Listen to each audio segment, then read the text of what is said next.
Welcome to the League of Legends Champion Spotlight, featuring Talon, the Blade's Shadow. Talon is a melee assassin. He utilizes stealth, speed, and a wealth of crowd control effects to take down his opponents one at a time. Talon's passive is Mercy. Talon deals bonus damage to enemies who are slowed, stunned, or rooted in place. Noxian Diplomacy causes Talon's next attack to deal bonus damage and inflict a bleed on the target. This bleed deals damage and reveals the target over the next few seconds. Activating Noxian Diplomacy resets Talon's attack timer, so using it immediately after landing a basic attack will increase your damage output. Rake sends out a wave of blades that return immediately after. These blades damage and slow all enemies they encounter. Cutthroat causes Talon to blink to target enemy. Immediately after blinking, the target is silenced and receives bonus damage from Talon for a short time. Shadow Assault is Talon's ultimate. On activation, Talon sends out a ring of blades and turns invisible.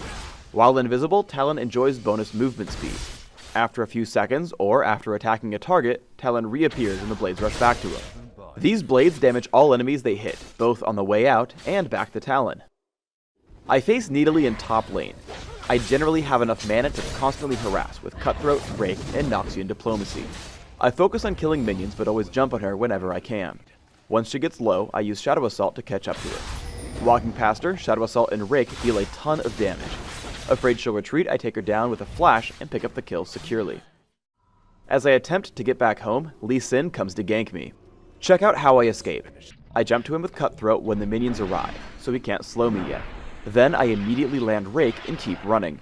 I then move so that the caster minions block his chance at landing Resonating Strike. Once he breaks free, I know that he will immediately toss it out, so I juke to the right and make it out safe.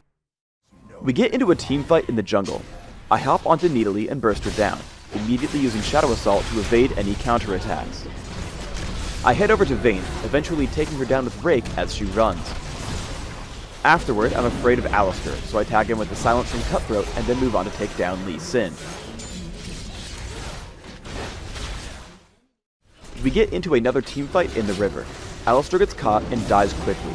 We push onto Kayle, and when I get kicked out by Lee Sin, I chase with Flash. Taking down Kayle, I move on to find Vayne. I know we'll win this fight, so I'm trying to clean up kills. I use Cutthroat to prevent her escape, but she flashes first, which resulted in me dying. Our opponents make a comeback and have taken down some of my teammates. Thankfully, Talon shines brightest when your opponents have no cooldowns. Right away I jump Nidalee because she's low and a large damage threat. I then misclick and exhaust Alistar instead of Vayne. Thankfully, Jarvan knocks her up and we get both kills. After, I move on to Kayle, who has no chance to escape thanks to Jarvan's exhaust. Lee Sin joins the fray, who gets greedy when he sees Jarvan get low. Greed causes his demise, and I get a quadra kill. Because Talon has good burst damage, he works really well in coordinated ganks. As Warwick and Twisted Fate get into range, I jump in with Cutthroat and take her down with Rake and Noxian Diplomacy. As an assassin, you have to do a good job of estimating your opponents. Making a wrong move will get you killed for no benefit. Here I've been harassing Nidalee and I think I can kill her. Unfortunately, as I dive her on the turret, she gets healed by Soraka's Wish and exhausts me, preventing me from dealing enough damage to kill her. I'm not sure if I could have flashed out, but either way I should have known both Exhaust and Wish were up. Talon does have some sweet escape tools. I get caught by Brand and Nidalee. Instead of panicking and flashing right away, I just pop Shadow Assault, using the movement speed and stealth to create a gap. Nidalee does chase me, so I finally do flash over the wall to make it out. I push Nidalee to her turret and use Talon's largest burst combo. I flash into range and use Cutthroat.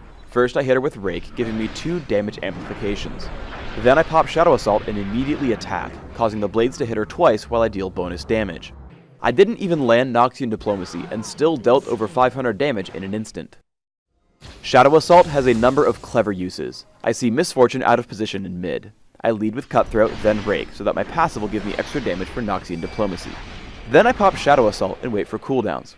Warwick does show up to kill her, but I could have taken her down with the second half of Shadow Assault and the freshly cooled Noxian Diplomacy.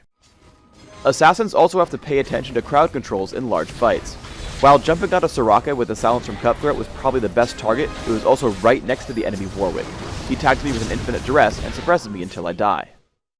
For runes, I take Armor Penetration Marks, Flat Armor Seals, Flat Magic Resist Glyphs, and Flat Health Regeneration Quintessences. This setup is aimed at giving me the best laning presence, which is Talon's biggest weakness.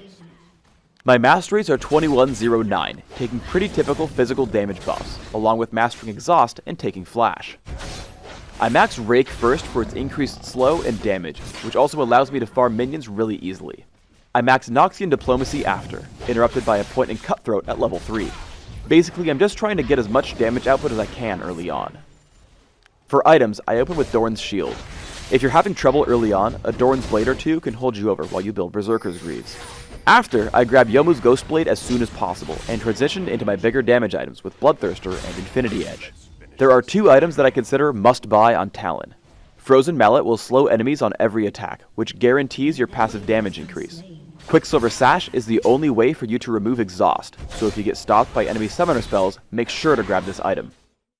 Thanks for tuning in to the Talon Champion Spotlight. Please subscribe to the Riot Games YouTube channel up top and leave us a comment just below the video.